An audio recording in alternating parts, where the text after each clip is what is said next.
WWE Hall of Fame is the night before NXT TakeOver Orlando. And it's time for the Legacy Award, an award that was made last year to solidify legends of the ring that, to be honest, should have been in the Hall of Fame a long time ago, or at least WWE's Hall of Fame. They probably would have never gotten in without this award. And it's an interesting class this year. Very interesting class. I mean, all of them really do deserve it, to be fair.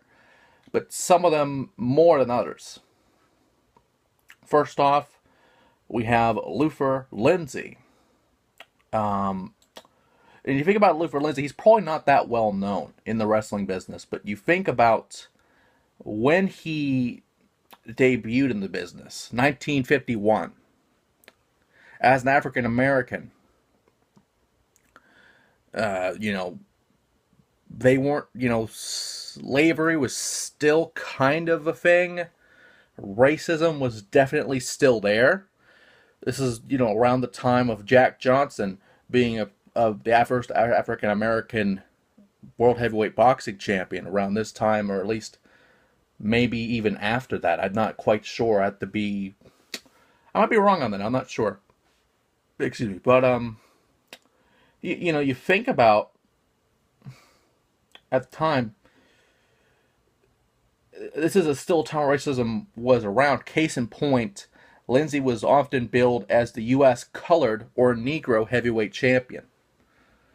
And honestly, he was one of the few African Americans around that time in professional wrestling. I mean, this is way before the Junkyard Dog. This is way before Tony Atlas. This is way before Rocky Johnson. This is probably when Rocky Johnson was still probably boxing around this time. But,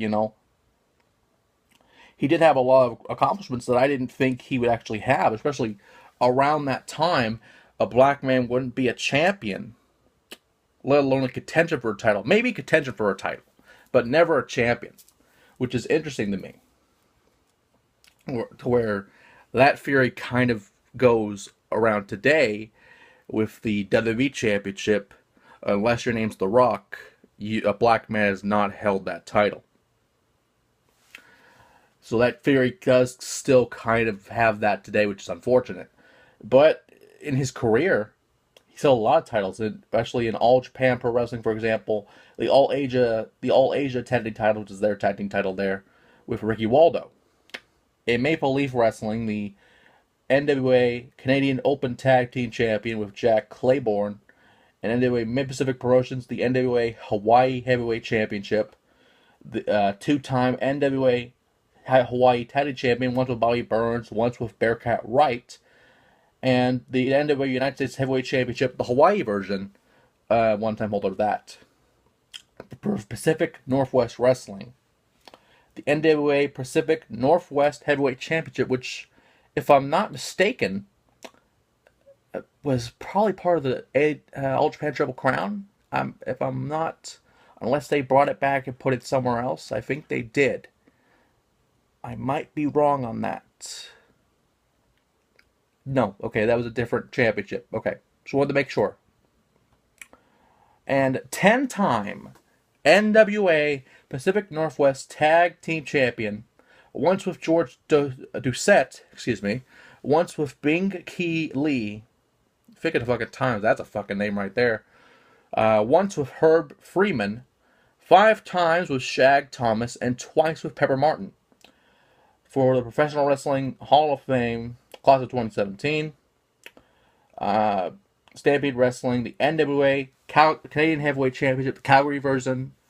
The NWA International Tag Team Championship, the Calgary version with Arnim Fisher.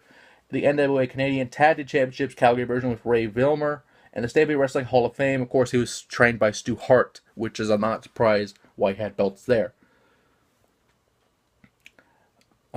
Next up, Haystacks Calhoun, a man who, honestly, around his time, was probably one of the bigger men in wrestling. This is before Andre the Giant, as far as I'm concerned.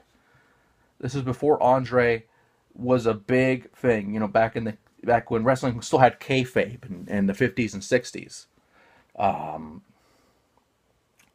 a man that once tipped the scales at over 600 pounds, was a really big guy, probably even more than that. His highest was 663, which, if you think about that, that's bigger than the Yokozuna. Allegedly. Bigger than the Yokozuna, because the Yokozuna was also once built at 600 pounds. But, it's interesting to me. A guy of that size, if you find tapes of Haystack Calhoun, they're very rare, but if you find them, it's crazy how a guy that size, especially in the 50s and 60s, where nowadays a guy 500 pounds can move like a fucking cruiserweight, but this guy could actually do that. And this is the 50s and 60s. This is unheard of at the time. This is before Andre did fucking drop kicks. And if you ever seen Andre do a fucking drop kick, that was way before, of course, the Hulkamania era, where he didn't have the best back or anything like that for sure. But you think about tradition. This guy originally was competing for a local promoter who was also the inaugural NWA World Champion, Orville Brown. And you think about this guy, you think about what he could do in the ring. His accomplishments don't surprise me at all, by the way.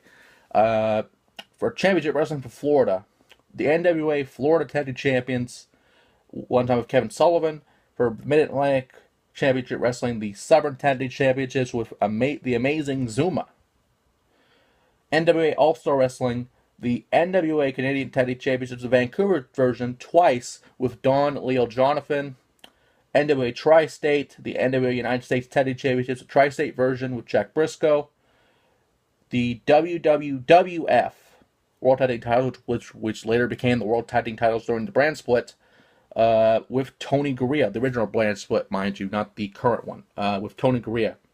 And the Worldwide Wrestling Associates, or WWA, their international tag titles with Abe Jacobs. Let's see here. Next up, we have Martin Farmer Burns. And you think about Burns as kind of in the age of a Frank Gotch, and in a God, the other fucking guy, Hans Smed or something. Don't remember exactly. I apologize for that. But he also was in that style of catch as catch can wrestling. And you look at his accomplishments, for the time of this business, it was still, what was this? It was recognized as the world, yeah. You look at the time of wrestling at that time, it was interesting for his accomplishments. For catch wrestling, the World Catch Can Championship, which originally eventually became its own championship. The American Catch Can Championship, which again became its own championship at the time. The Iowa Sports Hall of Fame in 1951. The Professional Wrestling Hall of Fame, the Pioneer Era in 2003. The Wrestling Observer Newsletter Hall of Fame in 2002. The American Heavyweight Championship, which eventually became the NWA title. And the World Lightweight Heavyweight Championship, which, if I'm not mistaken, eventually became the NWA Light Heavyweight title, or the Junior Heavyweight title. And the International Wrestling Hall of Fame, Wrestling Institute and Museums, George Trognos Lou Fez Hall of Fame Award in 2001. And so far, that's a good class so far. We have a lot more to go through, and we'll get to that real soon.